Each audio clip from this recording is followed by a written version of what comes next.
in 16 sites in 13 months. So we developed 140,000 square feet of housing in 13 months using Minnesota-based companies, development, and the factory Rise Modular is based out of Owatonna, which is very close to here. So that's my background at MPHA, and then before that, I used to work, thank you, perfect. I used to work at the community builders out in Boston doing transit-oriented developments, very similar to what we're trying to do here in Rochester, so very excited to be here. Well, I'm going to jump in. I'm going to give a brief overview on an actual other project that AEON is working on. I'll spend 5 minutes because I want to showcase kind of some of the challenges that Dr. Johnson was referring to, some of the difficulties that we're seeing in the affordable housing world. And this project is very, very different than what we're going to be doing at West Transit Village, but it does showcase the issues around operations, supportive housing, and just the dramatic need that some folks have with that require services that are homeless. So Mary Hall is a project in downtown St. Paul. Some of you may have heard about it in the news. It's currently owned by Catholic Charities. It's a building that sits vacant currently. It's a building that was built almost 100 years ago. We are going to acquire the project within the next 6 weeks. We're trying to close the project in the next 6 weeks. We have to close in the next 6 weeks. And then construction starts in about 8. So we're very excited about this project. It's very needed, and it's going to provide a lot of services for the folks that need it the most. It's 88 total units, primarily efficiencies and 1 bedrooms, and 100% supportive housing. These are some images. You actually see it when you're on the interstate. It's right on the edge.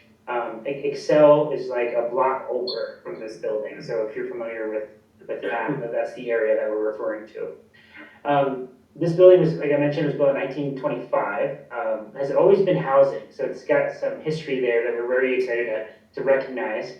And it's been determined to be something that can be registered as a historic place. So that unlocks financing that we're going to be able to use on this project that we're very excited about. So the plan is that we're going to be converting this into 88 units that have their own kitchens and bathrooms. And what's very, this is an extremely high needs building. Again, very different than what we're going to be doing in Rochester. 46 of these units would be for folks coming out of high priority homelessness. Then there'll be 17 folks coming out of the VA using BASH vouchers, so previously homeless veterans, which we're very excited to be able to provide that housing. And then some PVVs from St. Paul PHA that unlocks that 30% AMI tier that desperately is needed. So then we get to some into unique challenges that Dr. Johnson is referring to. Number one is there is such a dramatic need for services at this property. Across the country, we're seeing properties not related to AEON, but in Chicago, in Madison, in Portland, in Seattle, where there's not enough resources for these permanent supportive housing buildings, and they're essentially failing. They don't have the money to support them long term. So AEON, as a developer that's been around for a long time that has permanent supportive housing, we've done some unique things here where we're trying to we're going to be providing 3 service providers, all on site. Each provider will have an office permanently located in the building so that folks have services, not that they have to go and travel to, the services are downstairs within the building, full-time staff working there. And then security, we're going to have 24/7 security. Our budget currently has $275,000 a year towards security, which is just crazy numbers that I'm going to show what the impacts are here in a second. Here's the financing, and this is the last slide on this project, and then we can move on to West Transit Village. But the thing that's unique here that I want to highlight that just, and Dr. Johnson, you should jump in here if you have any thoughts, is there's this line right here, which is we have $7.9 million that is part of the project, getting capitalized up front, that is being used to fund the project over 15 years. So even with subsidy, even with support, the amount of rent coming into this project does not cover the amount of security, the amount of services, the amount of needs that this building has. And AEON is going into this eyes wide open with our experience, with talking to partners across the country. We asked them what failed at your developments, how do we do things differently, be creative. And what we came up with is we're essentially just creating a bank account that can fund this project over 15 years. So that operating deficit reserve there's no positive cash flow in this project, which in my whole career I've never seen. So we are essentially running the project over 15 years so that we can make sure that this project is set up for success and that these folks have the services that they need to use this as a stepping stone to move on to bigger and greater things. So anyways, I think I just wanted to show this because it's what we're kind of working on now, and it just highlights the world of affordable housing right now, that it's just housing just becomes this catch-all for all the societal problems like homelessness and substance abuse that we then have to deal with. So, and we're working through it. And like Dr. Johnson mentioned, AEON does things that others don't because there's a need here, and we try to fill that need. So, just one thing. So sorry I came in late, but Dave Dunn with Homestead County we talked about this just yesterday at our HRA board meeting. Okay. And kind of said, really, to simplify with the properties that we own, the ones that I called market rate, meaning they didn't have services attached to them, had a positive cash flow. The ones that have services attached to them do not have a positive cash flow.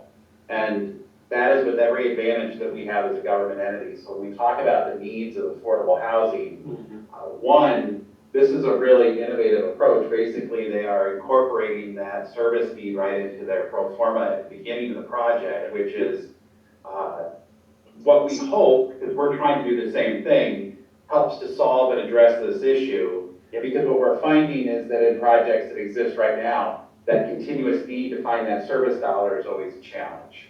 Exactly. And so we calculated what the gap is. So then we took that gap, added it all up over 15 years, and then we're going to be putting that into a bank account that we can operate the building and then manage these high needs. Let me just say this quickly before we move on. Sometimes the legislature will make decisions that do not align with affordable housing. There was a bill passed last year that talks about you can't evict for drug possession and distribution of properties. Think about the impact of those things at the properties, what you have to deal with, right? So when we talk about security, we're dealing with even policy issues that's pressing down on the ability to do affordable housing, right? That just doesn't, a lot of the context makes sense. So just want to throw it out there. And to add to that, to be competitive, to unlock some of these state resources or local resources, sometimes we have to do these types of things that, you know, have a potentially unintended consequences on the financing. So, but it's a need, so we're happy to fill that need. All right, well, let's jump into West Transit Village because we're very excited to talk through this. So a little bit of context here. So West Transit Village has been a project in the making for many, many years, even before my time. What's really special about this is there's going to be a connection to Cascade Lake, which is an amazing pedestrian area. I'm very impressed by the park system there, and I'm very excited for the folks that will be living here. This will be a mixed income development. So there'll be everything from market rate all the way to 30% AMI across all 4 buildings that will be coming here in the master plan. We'll be taking advantage of the Link BRT, which is an amazing item that's going to unlock housing in different parts of the city of Rochester, which is great. And then it's also going to provide parking for Mayo employees, which is a high need that can potentially, you know, and we have some really innovative ways in how we're going to make it feel like a village and still have parking available at the property. And so AEON's role is we're going to be doing 2 phases. The first phase, which is going to be 100% senior, 55 plus. Second phase is going to be family, which is further down the line. We're going to have amenity spaces. We're going to have health and stability services on site, which I'll talk about here in a bit. And then we'll also have resident parking that will be available for folks that will be living here. So just to orient everyone, we created this map for a funding application. So this is 2nd Street here. The blue represents the future link line. Green is all the different pedestrian walkways. Here is the site that is currently the Mayo parking lot that we'll be acquiring from the Mayo Clinic, which has been great collaborating with that group. And you can see some, the orientation of where this is looking located. So this is the master plan itself. This is the current version of it. It's a master plan, so things can always change a little bit. But I think this highlights some of the really special components here. First of all, this is just a parking ramp that doesn't really provide connectivity to the adjacent neighborhoods. So there's residential neighborhoods on 3 sides, as I'm sure all of you know, and then there's a lake. This is actually going to create pedestrian streets that allows folks from all 3 of these neighborhoods and from surrounding parts of the city of Rochester to have more connections to the lake, to have more connections to access to transit, and then here will be the mail ramp, and then this is the first phase of AEON's project. Go to the next slide. So AEON will be doing phase 1 here, and then phase 2 is this family building over here. And then we're very happy to be partnering with Cross Anderson. They'll be doing the market rate development that's at the center of the overall site. We hope to have commercial and retail opportunities across all 4 buildings, is our hope. And they're all going to have very high levels of sustainability, which we're really excited about. And I can talk about, sustainability is getting to the point where it actually provides economic benefits to our buildings. It's no longer just, I like to say green can make green as well. And I think we're very happy that it can generate resources for our projects. So then continuing on the projects, I want to now focus on phase 1, which is we are tentatively calling the liner. That name could change, but it works for now because it lines the parking ramp and it's stuck. So it's 4 residential floors. It's going to have its own underground parking space, pedestrian scale design. There's going to be we're maximizing the roof with the solar array that's going to be generating resources for the building. And then, like I mentioned, high levels of sustainability. It's going to be 102 units, 55 plus, and then there's going to be a 30 and a 50% AMI tier brackets within the building. 1 and 2 bedrooms, ADA adaptable units so that folks can age in place, which is very important. And then something that's very special about AEON that that's amazing, and I've seen the wonders that it can do, is AEON provides resident connections coordinators on site.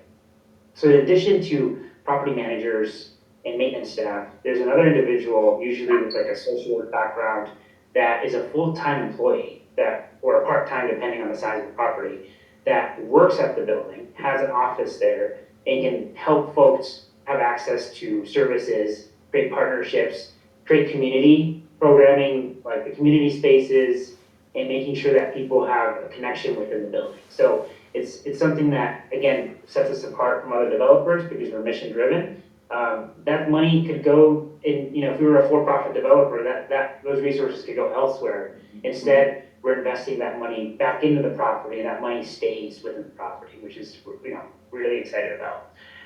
We also are hoping to partner with additional folks here in the city of Rochester, and I can talk about that here on the next slide. So, yeah, go ahead. Can we go back one slide? Of course. So you referred to the resident connections coordinator as an investment. Yeah. Does that mean you see it as an investment that makes the building more long-term operable?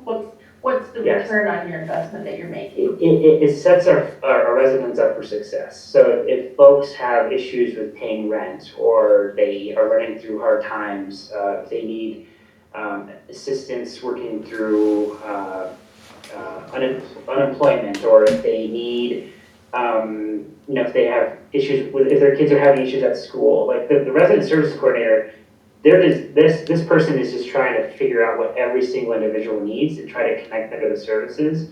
And these are, 55 plus seniors.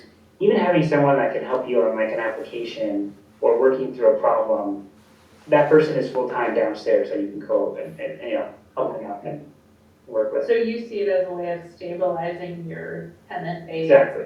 and maximizing long-term revenue. Yeah, exactly. And a good example of that would be resident coordinators will actually complete application for rent assistance, for example. Right? And they do a really good job at doing that, because sometimes residents may run into a financial issue or whatever, they can't pay their rent. Resident Connections will help you do that type of work for them to get the source they want.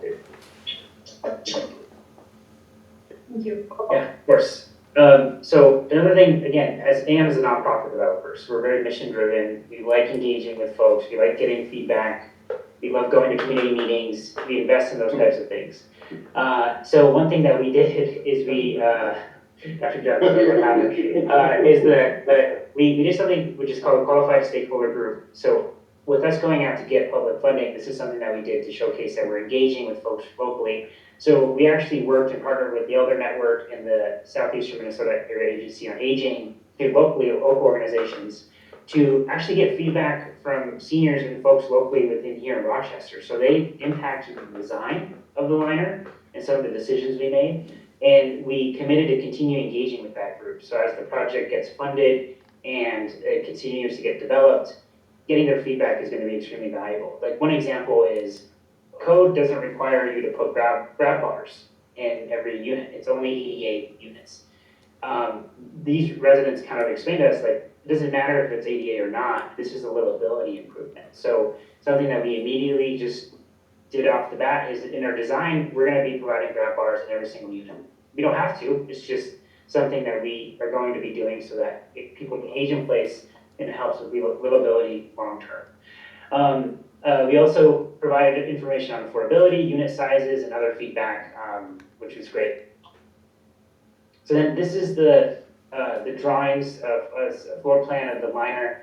It's a really complicated site. It's really actually amazing. It creates unique design opportunities.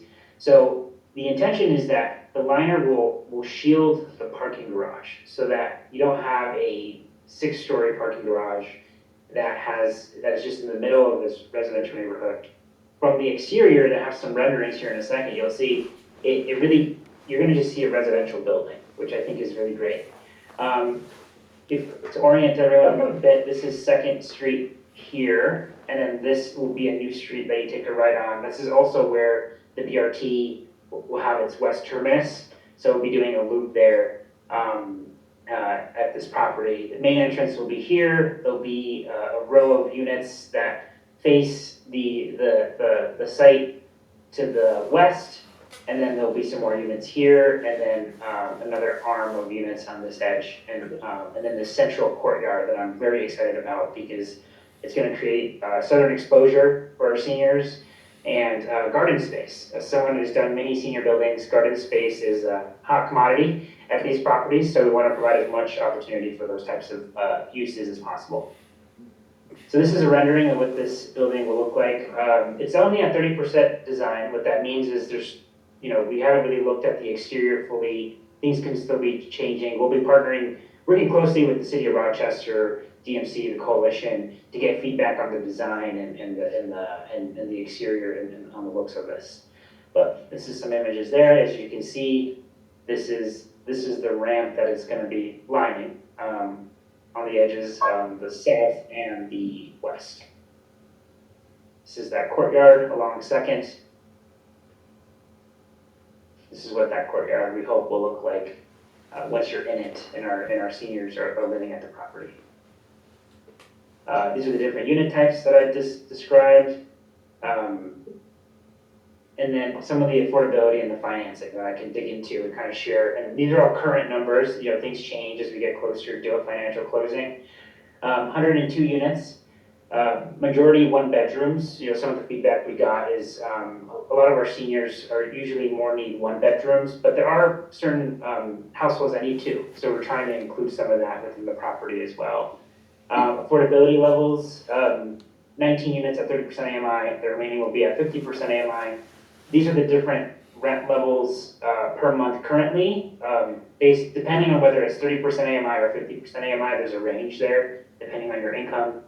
And then right now, depending on construction costs and when we close, the TDC is around 36 to 40 million for new construction. The financing will be a traditional debt, 4% low-income housing tax credits, soft sources from Minnesota Housing, local sources. We're very fortunate to be collaborating with the DMC and with the coalition that we're very excited about, and the City of Rochester as well. And like I mentioned earlier, solar has become something that's very valuable to property. So what it does is there's new tax credits that have come out where essentially 50% of the system gets covered through tax credits that an investor that's claiming that the LIHTC can also claim, which is very valuable. And then the most special thing that I think that I've done in the past is you can take the solar savings and leverage additional debt. You can get the right lender that's willing to do that. So all of a sudden, your solar essentially, not only is it paid for on day one, it actually generates resources for the project. So again, it's a resource generator that is pretty exciting. And then AEON as a nonprofit developer would also provide some sort of deferred fee to try to close that gap. Let me just put something out there too. Okay. If you do the numbers on, let's say 40 million, 102, looking at the development costs, right under 400,000, somewhere in that range, right? When I talk about thinking creatively, this is a tax credit program. And I personally believe we can build cheaper than that. And we have to figure out a way to do it, because even on affordability, you're still looking at $47,000 per unit. That's still a lot of money. So that's what I'm talking about. How do we start thinking about some different ways of, not to discount tax credits, but how do we add another sort of tool to the box that we start with? Yes, and I would agree. I would totally agree. Like, this is where the market is now, but we have some ideas on how to bring down these costs, and we're gonna continue to work through them. And I'm really excited about what modular could provide, what different construction types could provide. So there's a lot of ways to do it, but ultimately, I think, there's a tax credit program, but we also have to get creative around other things that we can do as an aside from this. So can I just make sure I'm understanding you? I think you're saying that to access the tax credits, the cost per unit is driven up because of the regulations around the tax Staff credits. cost, compliance, Exactly. legal. Yeah. Yes, exactly. On and on. The challenge is that the tax credit also provides like, I don't know, like 33% of the financing. So it's, you have high costs, but then you have this huge gap without it. Yeah, so it is sort of a bargain with the devil, but. I didn't say that. Yeah, I won't keep you from saying.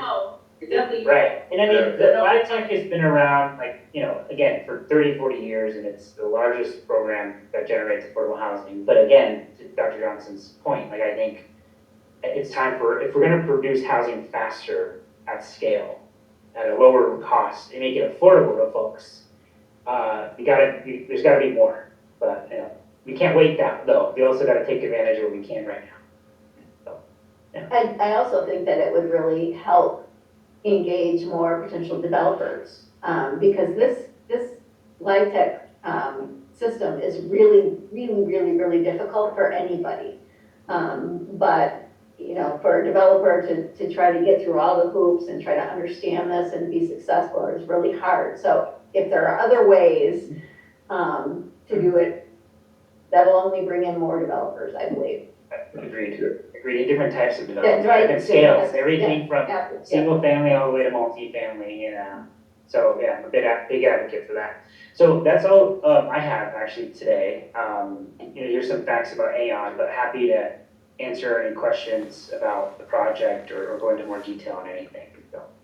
So what questions do people have? So maybe you can give an update kind of about the timeline. Yes, I can. And how that may shift or. Yes, I would love to do that. So we submitted our application to Minnesota Housing, first round, this July. Unfortunately, we did not get awarded. But there's just more need than available resources right now. So it's pretty standard for a project to take 2 to 4 years to get funded. We're gonna get it on the next one.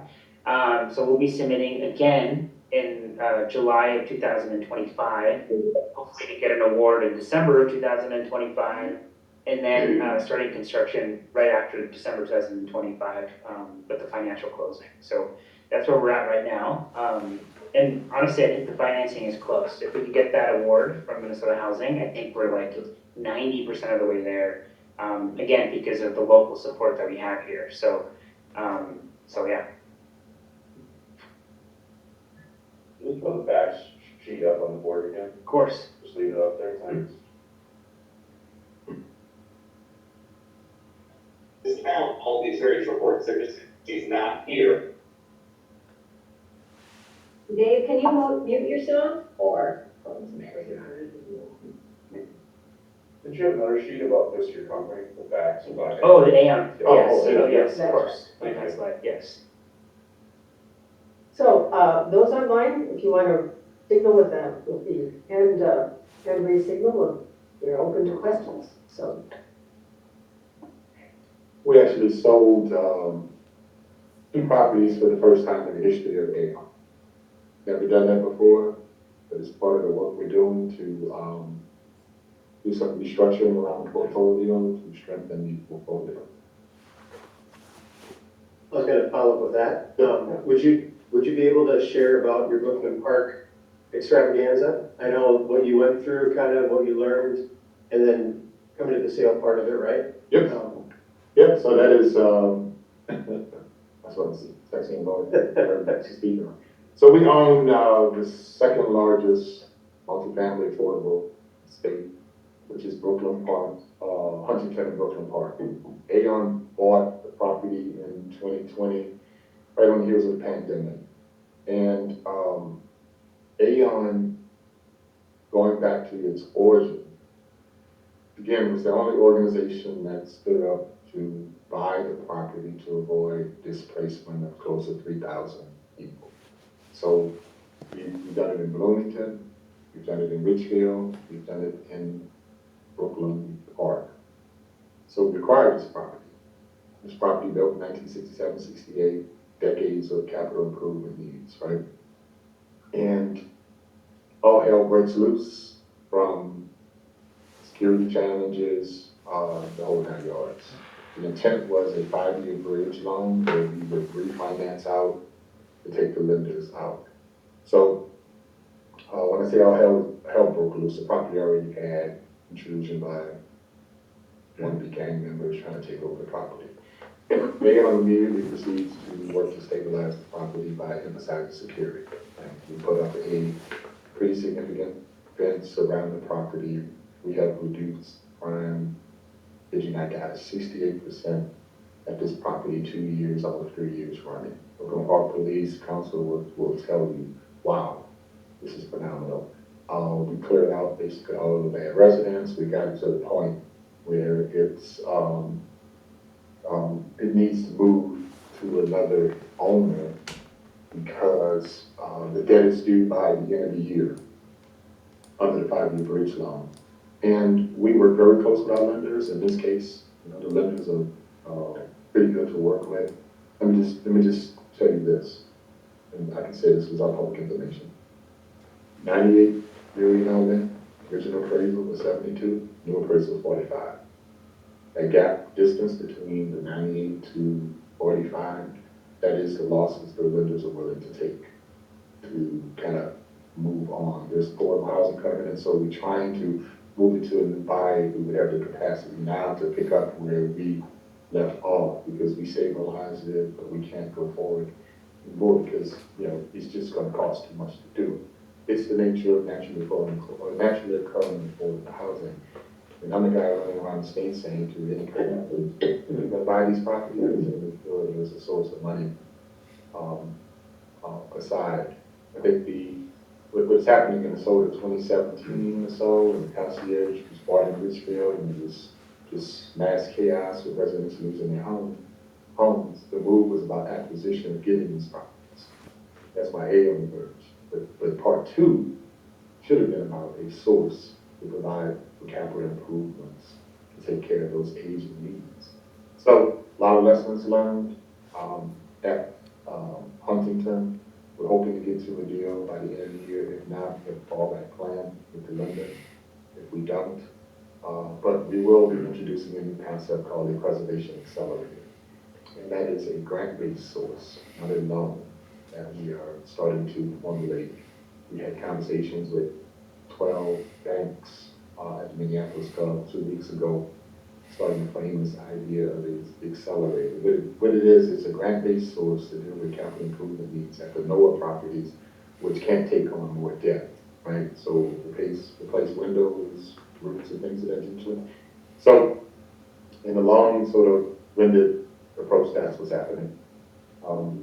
We picked up 10 million from the state, to hold the property, which has been good. It's been a positive. Infant county has been tremendous. City of Brooklyn Park. So that just shows you the distance we were moving, because some would have just said, "Look, get the keys, take the keys back." So. Just on a hopeful note, I just have to say, and a lot of folks around the table know here, but it's just been such a joyous week for us in the last few weeks because we've had so many projects that we've been working on. We've had 4 different projects that kind of hit on all of the coalition's priorities, either ribbon cuttings or groundbreakings. And so I don't know if we have time to kind of share Yes, that. actually, we do. I was gonna say, Oh, we yeah, can yeah. move to kind of a roundtable. Yeah. If there are no more questions for, Yeah. or observations for our guests.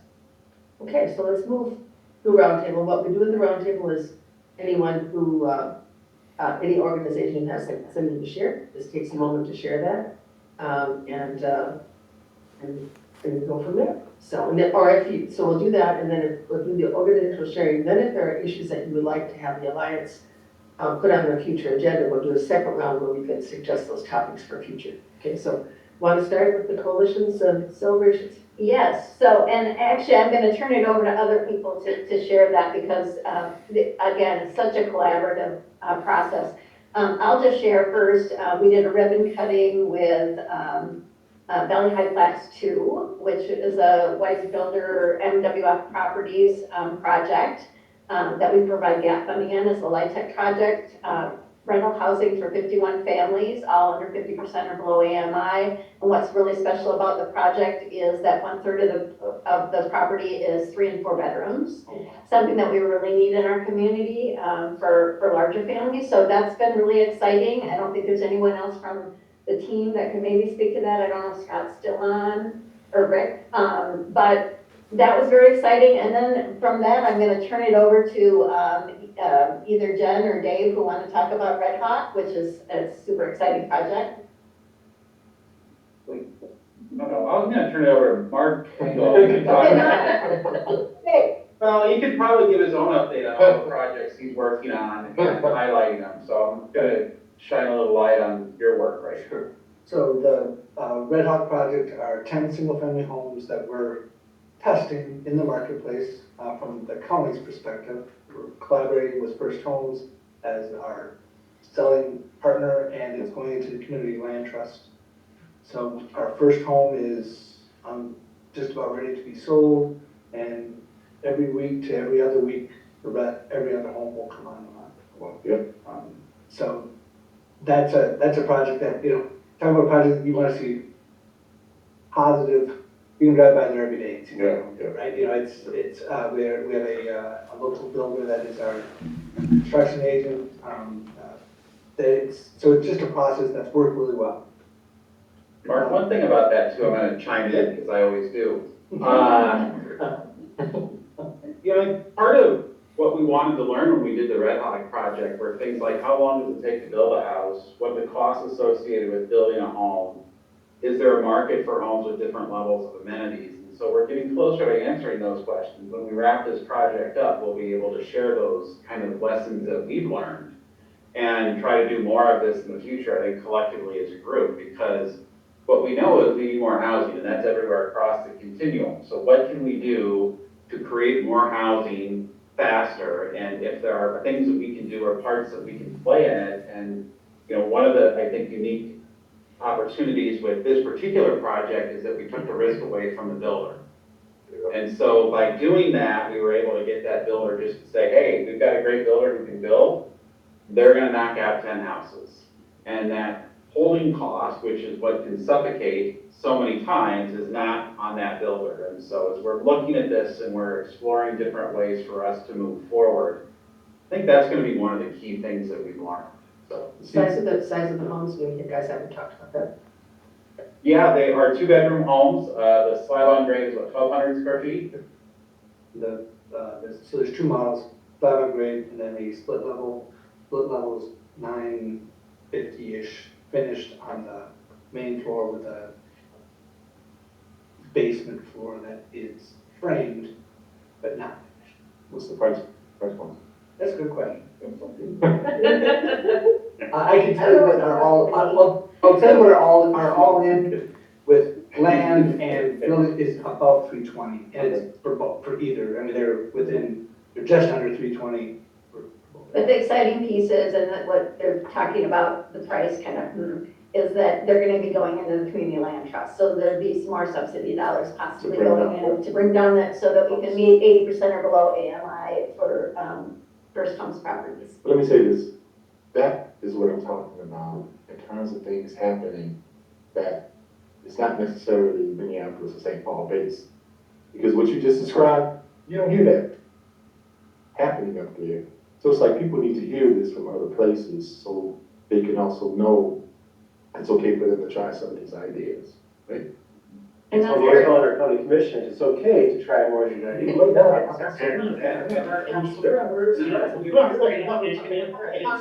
I want to call out that we put in ARPA funds, 10 million into the coalition, Yep. and then 6 for this growing affordable and inclusive neighborhoods. We tried one project that didn't work, which was a subsidy for new home buyers, and with staff guidance and advice from the coalition, moved to this Red Hawk Drive project with our partners. And so it is, you know, and the other thing that we were hoping is that we would have local builders, and we did have three bids to do those projects. And the builder who succeeded with the lowest bid is interested in replicating that with some other development they're doing. So those are the kinds of things that you hope, you know, you throw the pebble and it ripples out, and you're getting broader market impact than 10 homes. Yep. We built a stronger partnership, we've demonstrated a model, and the money, as First Homes sells those houses, will come back to the county so we can do this again. Yeah. So it's a revolving kind of, you know, we've got the cost of the lots are on us, but the cost of the construction, then that revenue will come back in, so we can replicate this. And under 3 months from ground break to sale. 84 days from ground up to first one done. You got me excited, I need to move to Rochester. now, too, we can hear about Prairie Ridge, which is super exciting, which I want the city to do. Sure. So, similarly, using a unique, I guess, source of funding in the voter-approved sales tax that we passed this past year, we made an investment to a project called Prairie Ridge. So it's a for-sale housing development, also had coalition funding support.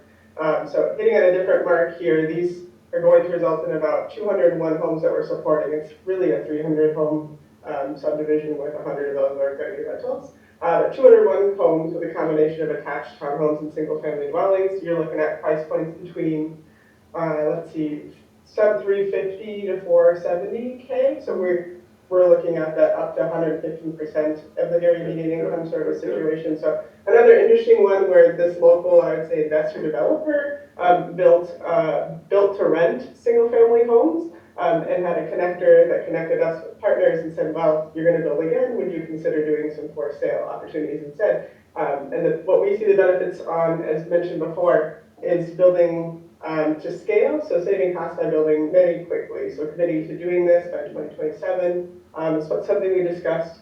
And I'm sure I'm missing other important take-homes with this story as well. So again, it was really, I mean, leveraging, having them come in the room with all of us to say, okay, you did this really well here. Can we do it in a way that we want, you know, to move our mission forward? And then the city stepping up and rolling up their sleeves. The coalition, we provided a 0% interest, $1 million loan for infrastructure that we'll be getting back and reinvesting again too.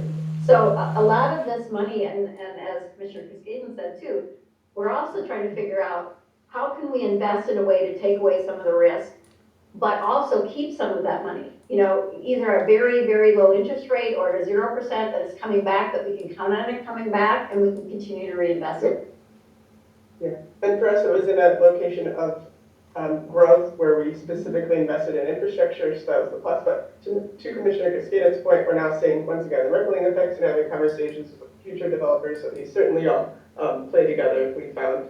And for us, it was a contribution to lower the sale price, essentially. And I gotta say that AMI is a tier that 100% to 115, 130, that's a tier that gets forgotten. I mean, what that means, like 100% people get scared, but all that means is it's average. It's the average income household. So that demographic has a lot of challenges to get into the housing market. So kudos to y'all, because that's a high need there.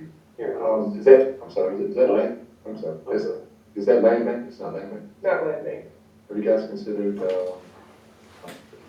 fees and equity restrictions?